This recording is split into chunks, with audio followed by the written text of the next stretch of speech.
দ্বিতীয় মেয়াদের মতো মার্কিন যুক্তরাষ্ট্রের শাসকের আসনে বসতে যাচ্ছেন ডোনাল্ড ট্রাম্প। তিনি যুক্তরাষ্ট্রের ৪৭তম প্রেসিডেন্ট হিসেবে আসছে ২০ জানুয়ারি ওভাল অফিসে নিয়ন্ত্রণ নিতে যাচ্ছেন। নতুন প্রেসিডেন্ট হিসেবে শপথ নেয়ার আগেই তিনি প্রতিবেশী বিভিন্ন দেশকে একের পর এক কঠোর বার্তা দিয়ে যাচ্ছেন। এ যেন তার মিশন মেক আমেরিকা গ্রেট অ্যাগেনের বাস্তবের বিভিন্ন রূপরেখা।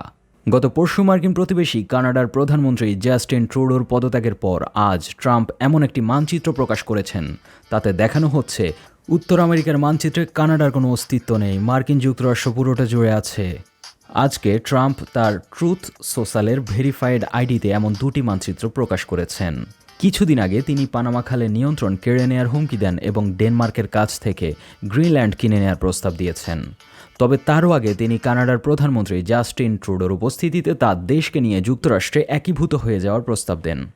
ট্রাম্প পুনরায় সেই প্রস্তাব দিয়েছেন গত সোমবার। তুরস্কের আনাদোলু এজেন্সির প্রতিবেদনে বলা হয়, সোমবার কানাডার প্রধানমন্ত্রী জাস্টিন ট্রুডো তার পদত্যাগের ঘোষণা দেওয়ার কয়েক ঘন্টা পরই ট্রাম্প কানাডার সঙ্গে যুক্তরাষ্ট্রের সংযুক্তির প্রস্তাব দেন।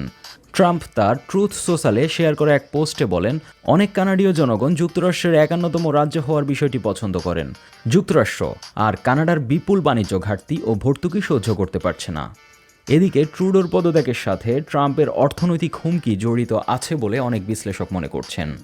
ট্রাম্পের ট্যারিফ বাড়ানোর হুমকির পর কানাডার উপপ্রধানমন্ত্রী পদত্যাগ করেছিলেন, এরপর ট্রুডো পদত্যাগ করলেন। এদিকে ট্রাম্প এমন একটি সময় গ্রিনল্যান্ড নিয়ন্ত্রণের কথা বলছেন যখন তার ছেলে ডোনাল্ড ট্রাম্প জুনিয়র গ্রিনল্যান্ড সফর করছেন। এ যেন ট্রাম্পের হুমকির বাস্তবতা পরীক্ষা করতেই যাচ্ছেন ট্রাম্প জুনিয়র, যদিও তিনি জানান এটি তার ব্যক্তিগত সফর। অন্যদিকে মেক্সিকো উপসাগর বা গালফ অফ মেক্সিকোর নাম পরিবর্তন করে গালফ অব আমেরিকা রাখতে চান হবু মার্কিন প্রেসিডেন্ট ডোনাল্ড ট্রাম্প।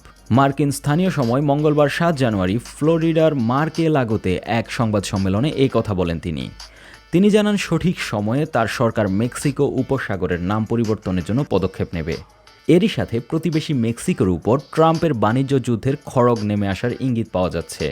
তাছাড়া যুক্তরাষ্ট্রের মেক্সিকো সীমান্তে শিগগিরই দেয়াল নির্মাণ শুরু করার ঘোষণা দিয়েছিলেন ট্রাম্প। এদিকে ইতিহাস ঘাটলে দেখা যাচ্ছে ১৯০৩ সাল থেকে ১৯৭৯ সাল পর্যন্ত যুক্তরাষ্ট্র পানামার একটি বড় অংশ পানামা ক্যানাল জোন কার্যত নিজেদের উপনিবেশ হিসেবে পরিচালনা করেছিল। এখন দেখার বিষয়, ট্রাম্প বারবার তার প্রতিবেশী কানাডা, মেক্সিকো, পানামা, গ্রিনল্যান্ডকে যে ভয়ঙ্কর হুমকি দিচ্ছেন তা কতটুকু তিনি বাস্তবায়ন করতে পারেন। জেড আল আসাদ, ২১ টেলিভিশন।